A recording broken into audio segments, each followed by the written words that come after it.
Welcome again to the TKC Bible Reading Challenge. Today we are reading from the book of Joshua chapter 15 to 19.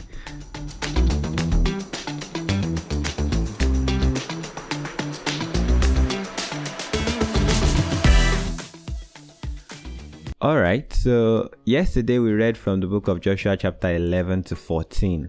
And today it's 15 to 19. There is an interesting thing that happens in today's readings if you've read it, and the interesting thing you will find is that there are a lot of how do I put this? Should I say a lot of things that if you are not careful you will get really bored about the text.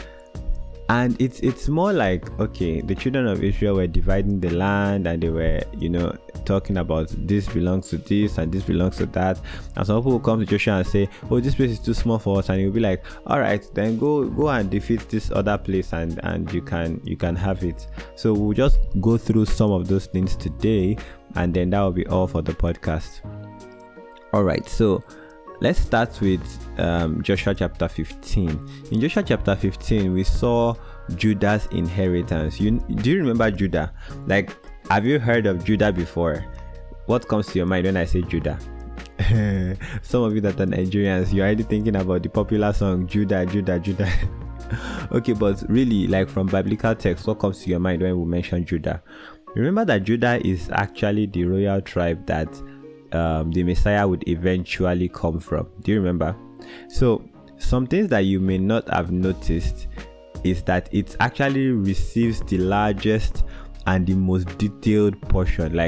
Their portion was very detailed, from this to this to this to this. It was a lot of detail that was supplied about where exactly they would be based.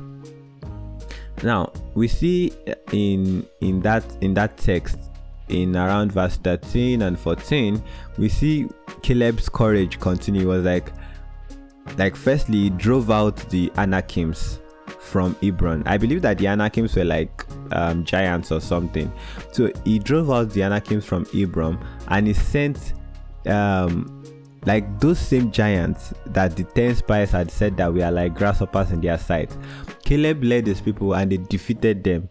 Now what does this show us? I think that it shows me especially that where other people may have said, oh, this is impossible, not only a certain kind of people achieve these kinds of things, I should not disqualify myself because I am a child of God. I do not fight with my own strength or with my own ability. I fight with the strength of God. In fact, God fights the battle for me. So we also see Caleb, he didn't even have all this fun alone. He didn't enjoy the battle alone. He was like, okay, anybody that goes up to this place and defeats it, I promise them my daughter. And he did give his daughter to Othniel. His daughter's name was Aksha. I hope I pronounced that correctly. Aksa, something like that. And he did not only give his daughter to Othniel, but he also equipped his daughter. If you see, even his daughter Aksa asks for springs of water, and we see that he did not deny her, and he did not say, no, you don't belong to me anymore. And we see that his daughter was actually wise. Caleb didn't raise a dull woman, if I put it like that, because it was his daughter that told her husband or her husband to be to ask for this, ask for that. So marry the right woman, guys, marry the right woman. Then we also see that the lands that Judah got, they were fertile. They were some were mountain regions, and I think maybe God was, should I say maybe? Well, God already knew that they would have this leadership role within Israel and within the world at large. So I think they were being prepared for that as well, even at that moment. Now let's go to Joshua 16 and 17. We see Joseph's tribe, Ephraim and Manasseh, and you remember that after the tribe of Manasseh had gotten some of the inheritance on the other side, that Moses gave to them. So in 16 and 17, it was described the land and all of that was given to Ephraim and Manasseh, and you realize that Ephraim receives less land, but later on they actually became more influential, in the history of the Israelites.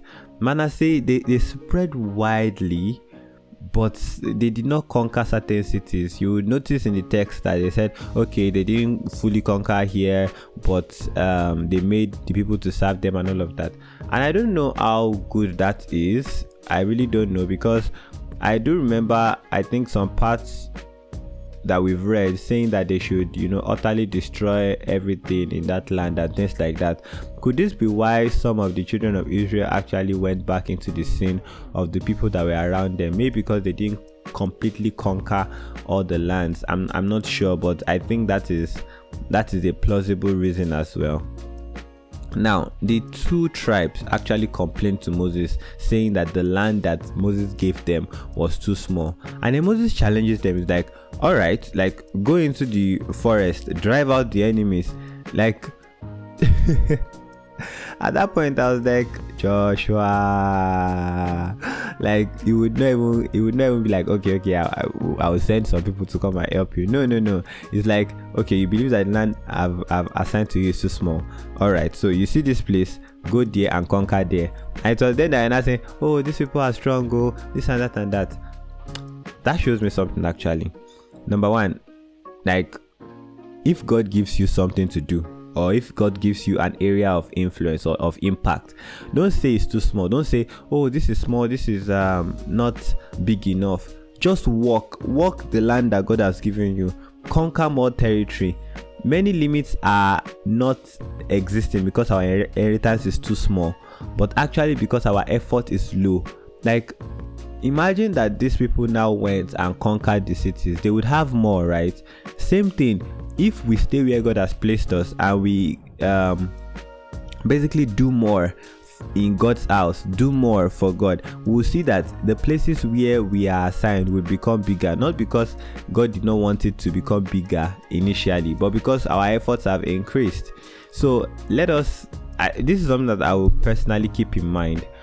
Now, in verse 18, chapter 18, some tribes claimed not to have received land. Yes, they had not yet received land. And Joshua was challenging them, and Joshua was like, how long will you wait before before taking possession of the land that God has given to you? Now, it was not like these tribes were weak, but they were not motivated. So Joshua creates a system, tells them, okay, 4-4-4, was it 4-4 or 3-3? A number of people from each of those tribes should go out and then map the lands, and then Joshua now cast lots for them before the Lord. This shows strong leadership and direction. Like, if not that Joshua motivated them to do this thing, they would probably not have done it at all. And then we see, like, in Joshua 18:19, we see how like the land was divided between the tribes of let's see if I can get them: Benjamin, Simeon, Zebulun, Issachar, Asher, Naphtali, and Dan. And it's interesting because there are a lot of things that sound boring in that text, but if you read it closely, you will see that the lands were intertwined. Simeon's land was somewhere inside Judah's land, and then Benjamin's land lied between Judah and Joseph, and it's very interesting. So I want you to read it, and we later see in the text Joshua's own inheritance in Joshua 19, but let me leave you with all the other details. This text has shown us a lot of things. Well, chief amongst them is that apply more effort and you'll probably get more. That's something that I saw beautifully in the text.